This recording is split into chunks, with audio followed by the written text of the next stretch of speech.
انا جايب لكم فيديو جديد عباره عن يعني ايه اكتر 10 لعيبه مشوا من الزمالك في اخر 10 سنين. يعني بجد الواحد زعلان عليهم قوي، قوي. فنبدا كده طبعا هنجيبها بالترتيب كده من تحت لفوق. رقم 10 كابتن حازم امام، طبعا كابتن من كباتن نادي الزمالك، راجل محترم ولاعيب كرة خلوق، وعلى قد ما قعد في نادي الزمالك ما شفناش منه حاجه وحشه.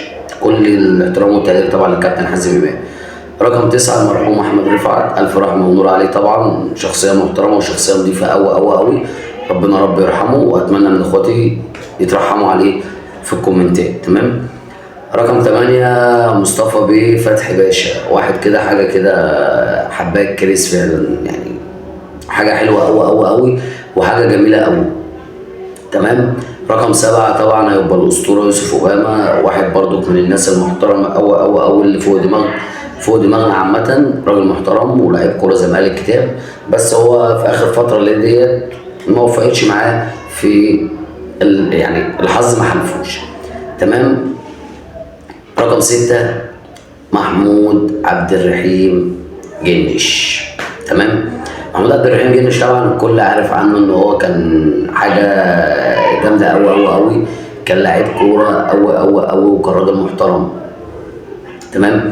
بعد كده يبقى طبعا واحد من الناس اللي تعز عليا بجد وبحبه قوي من كل قلبي، كابتن طارق حامد مسمار نص الملعب، كان حاجه كده ولا اروع. بيجي من بعده طبعا المسمار بقى التاني، حاجه كده بيست فريند ليه، فرجاني ساسي المايسترو، نجم تونس طبعا ونجم نادي الزمالك السابق، المايسترو فرجاني ساسي. نيجي بعد كده حاجه بقى كده ايه، حاجه طيبه، حاجه حلوه كده، حاجه جميله قوي. كابتن ايمن حفني ده كده بسكويت، مانجا، جوافه، حاجه رايقه بجد. كل الاحترام والتقدير طبعا للكابتن ايمن حفني.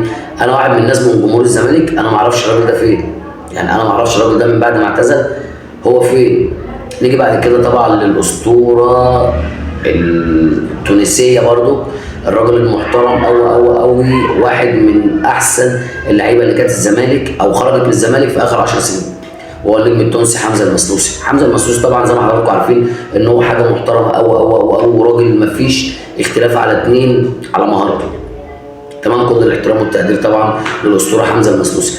نيجي بقى في المكان اللي قبل الاخير طبعا، ودوت قاعد في القلب كده ومرتاح، الاسطوره محمد عبد الشافي، شيفو حبيب قلب الملايين. الراجل دوت عامه يعني اللي عايز يعرف اي حاجه عن الراجل دوت لو بحث على اي موقع على السوشيال ميديا مش هيلاقي حاجه عن محمد عبد الشافي، لان محمد عبد الشافي اللاعب الوحيد اللي لعب كوره وبطل، ما عندوش اي منصه تثبت ان الراجل ده عنده اي حاجه. بيجي في المقام الاول طبعا الاسطوره الجباره، الاسطوره الجحده، طبعا لا غنى عنه. ده طبعا في قلب كل جمهور الزمالك وعشاق الكره المصريه عامه. محدش اختلف عليه، محدش اختلف على مهارته، وهو الاسطوره محمود عبد الرازق حسن فضل الله شيكابالا، عمي وعم الدنيا كلها وعم الزملكاويه بالاهلاويه بالاسماعيلاويه، مع احترامي لكافه الجمهور، البابا شيكا يعني اخويا الكبير والاسطوره الكرويه اللي لن ياتي من بعده اسطوره تاني. شكرا.